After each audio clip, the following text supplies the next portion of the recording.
Hello, आज दिवस आहे संडे. संडेचा प्लॅन होता गौशालामध्ये जायचा. गौशालामध्ये गेलो गायांना खाऊ द्यायला. तो बघा माझा मुलगा कसा घाबरतोय गायाजवळ जायसाठी. त्याला माहितीच नाही आहे. नंतर वॉक केला थोडा. तिथेच थोडंफार गार्डन आहे, छान आहे वातावरण. नंतर या दोघांनी पण एक्सरसाइज केली थोडीफार. नंतर आम्ही दोघांनी वॉक केला. गार्डन छान आहे, झाडं वगैरे पण आहेत भरपूर काही.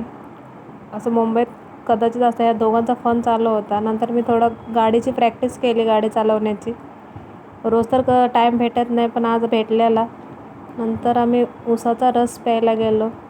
हेल्दी असतो, छान असतो. ते म्हणतात ना रस प्यायला ये. नंतर घरी आलो, घरचं थोडंफार आवरलं. व्हिडिओ कसा वाटला सांगा.